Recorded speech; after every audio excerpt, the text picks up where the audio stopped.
All right, we're at Home Depot trying to find trim for the DIY frame TV frame that we're going to create today. We've got our trim. Now we're gonna go look for the brackets to put in the corners, and hopefully it's as easy as that. This will be a full tutorial to help you if this is something that you want to DIY for yourself. All right, we're selecting all of our trim for the DIY frame TV frame. Got some pretty things to make it nice and ornate, try and make it vintage looking. And here is like the main trim. Now we need to find some brackets, corner brackets for the back to secure the miter cuts together. I've got this that we're gonna try for a base, and then I also thought I would use some rub and buff and possibly some antiquing wax also on the frame. So we're off to a good start. Let's hope this comes together quickly and easily.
These segments of wood here are just going to wrap around kind of the inside portion of the frame so that you don't see the TV from the sides. It's also going to give the frame something more to kind of rest on, a little bit more security. And then we are going to secure the elastic bands to these, I think they're 1x1 little pieces of wood.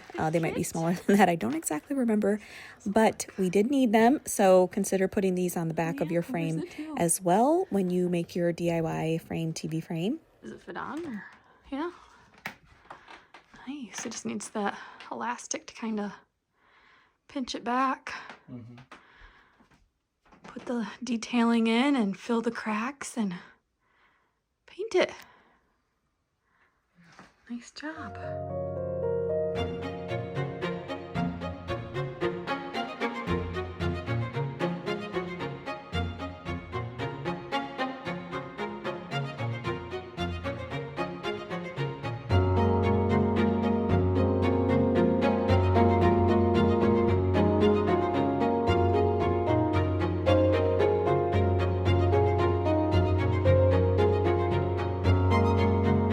Project to do in the bedroom is put up these sconces that I got that are going to go on either side of the bed. I just need to figure out how high they should go.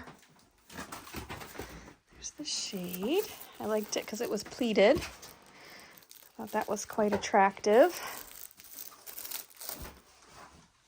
And I believe they plug in, and we should have plugs right on either side of our beds here to plug them into.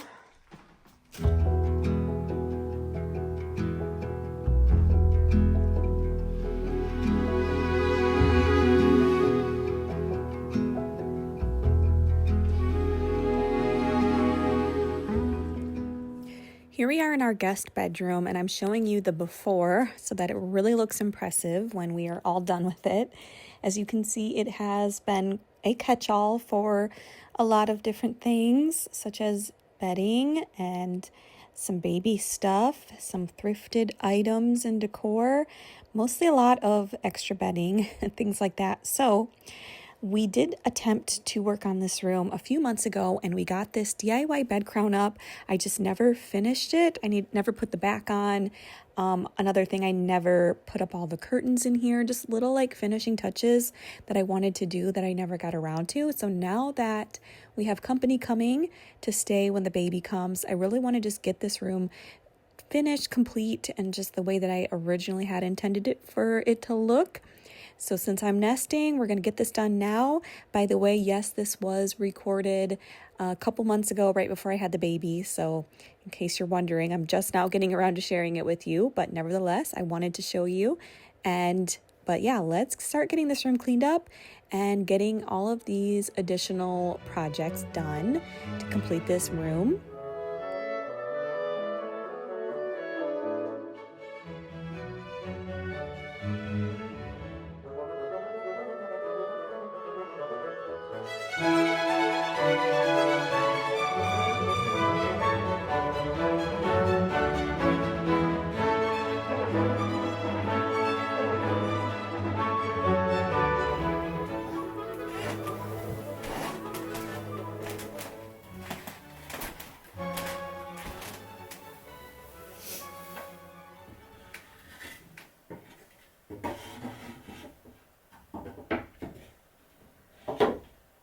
So the reason we're working on the guest room today in particular is because once the baby comes, my mom's going to be staying for a little bit. We want to get this room all nice and tidy and organized and clean and just decorated the way that I originally had envisioned for it. I actually do have a video of us creating this bed crown, and we also did some other bedroom makeovers in that video. So I will go ahead and link that for you so you can go watch those. But I plan on sprucing up all of the bedrooms here and yeah, just giving them some love and attention. The bedrooms in our house tend to get a little neglected. The whole second floor kind of does, if I'm being honest. So I'm excited to get the bedrooms looking pretty, maybe even some new bedding, but yeah, we're making progress. I'm gonna finish up the bed crown today the way I originally wanted to, and we're reinforcing it right now just to make sure that everything is extremely secure. And this piece of wood is also going to give me something to staple the back fabric onto, so that'll be good.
So this piece of fabric that's going to serve as the back for our bed crown is actually a curtain, and I carried this pattern throughout the rest of the room in curtains, and then I even had some fabric left over because I did have to cut this down a little bit, and I was gonna put them on some sconce shades, but another little project that I didn't get around to yet. But we're just securing the fabric with my little staple gun to this top piece of wood, and then we're going to do the same thing on the bottom.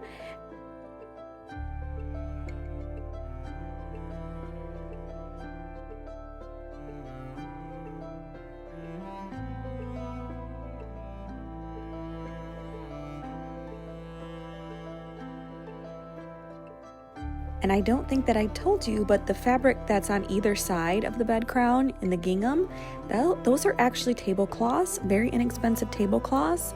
So I'll link that for you as well. That's just an idea of something that you can do that's already hemmed, already, ready to go for the most part. You don't have to do too much to it. And it's very inexpensive for a very large segment of fabric.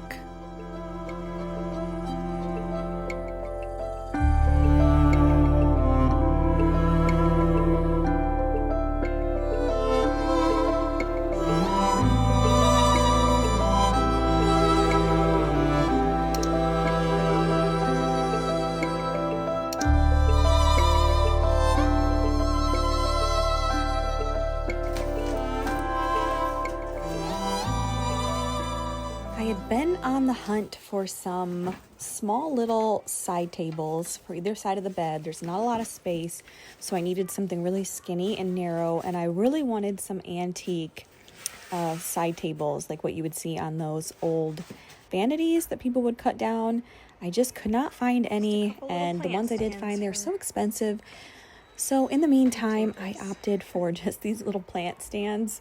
Just something to set your phone on or a drink on or something. They don't provide any storage, but they're very inexpensive and kind of cute. And I could always paint them with the chalk paint or something to give them a little bit more of a nicer, higher end looking texture in the future if I want to use these somewhere else for something else. So that was my solution in the meantime, and it's working out fine, and they look quite cute. Just a little guy. Next, we have some plug-in sconces to put on either side of the bed. I love that look of the lighting on either side of the bed. As you saw, we put some in my master bedroom, and now we're putting some in here. And this is where I was talking about putting that extra fabric on the shades. I think that would look so darling, having all that coordinating fabric. Let me know what you think about that idea down in the comments. Hopefully I get around to that soon. It's such an easy little thing to do. I actually have some videos on my YouTube channel of how I do it, and it always turns out so nice if you want to go watch those.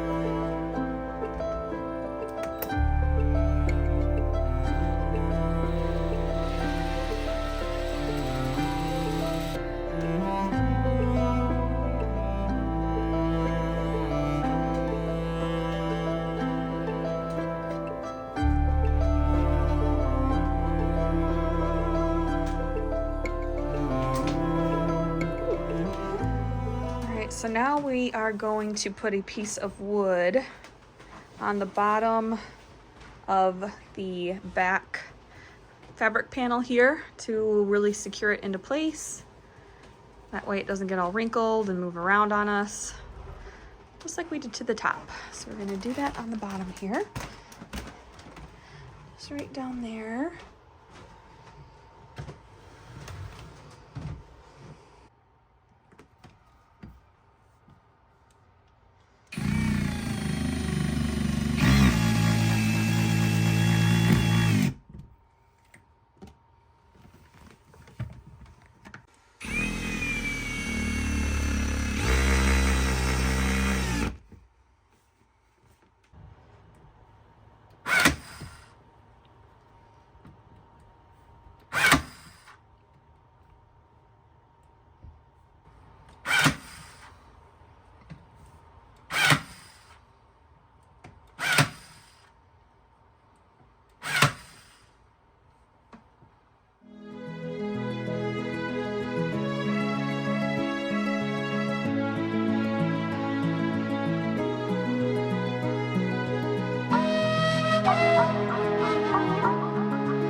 finally getting around to putting the other curtain panel on this door. This is the door to my husband's office. So back in the day, it would have been a sleeping porch, I guess. It's full of windows. They would have opened the windows to get a nice cross breeze, and they probably would have slept out there in the summertime to help keep them a little bit cooler. We also did a huge makeover on this space.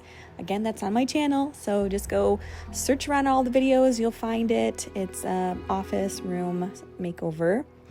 Huge transformation there, but here is actually the before of this guest room when we bought the house, and we've done a lot to this space over the last 3 years, and I can say now it's pretty much almost done, just a couple more little tweaks, and I think it'll be a complete room in our 1800s Victorian home.